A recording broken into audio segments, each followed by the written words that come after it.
அம்மா ஏதோ வாங்கிட்டு வர சொன்னாங்கன்னு நினைக்கிறேன். அம்மா என்ன சமைக்க போறாங்கன்னு உங்ககிட்ட கேட்டியா? நீங்களும் ஷாப்பிங் தான் வந்திருக்கீங்களா? என்ன வாங்க வந்திருக்க? ஷாப்பிங் லிஸ்ட் தொலைச்சிட்டா. என்னன்னு ஞாபகம் வந்துருச்சு. நூடுல்ஸ் செஞ்சாங்க, எதையோ வேக வச்சாங்க. இதெல்லாம் ஞாபகம் இருக்கு. ஷாப்பிங் லிஸ்ட்ல என்ன இருந்ததுன்னு மறந்துட்டே செஞ்சேன்.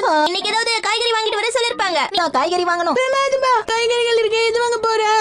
ஞாபகம் வந்துருச்சா? இப்போ நல்ல வேலை, இதை நான் மறந்து போயிருப்பேன். ஆக்ஷன் காமன் பாக்குறதா முக்கியம். நான் இதை தான் பாப்பேன். நீ கால் பண்ணி கேட்டலாம்ல. நல்ல ஐடியா தான். சரி, நீயே போய் கேட்டு. அதனால தானே நான் அந்த லிஸ்ட்டை தொலைச்சேன். சவாலதான் என்னுடைய வாழ்க்கையில இவ்வளவு கஷ்டங்க. வெறும் கையை வீசிக்கிட்டு வீட்டுக்கு போனா அப்புறம் எங்க அம்மா என்ன சும்மா விட மாட்டாங்க. நானே போய் உங்க அம்மா கிட்ட கேக்குறேன். இத வரேன். லிஸ்ட் தொலைச்சிட்டா நீ உங்க அம்மா கிட்ட சொன்னா செஞ்சன போட்டு திட்டுவாங்களே. ஓ மசாவ், நீதானா? வா வா உள்ள வா. இன்னைக்கு உங்க வீட்ல என்ன சமையல் ஆண்டி? அது முடிவு பண்ணலையே. என்ன சமையல பத்தி கேக்குறான்? அம்மா இன்னைக்கு செஞ்சன் வீட்ல சுக்குவா மொயசி போட்டு சமைக்க போறாங்களா? ஆனா ரொம்ப சமையாவா இருக்கும். வெல கம்மியா? இத நீ அம்மா கிட்ட முதல்ல சொல்லி ஆகணும். அதுவா ஃப்ரைட் ரைஸ் பண்ண போறேன். ரொம்ப நன்றி.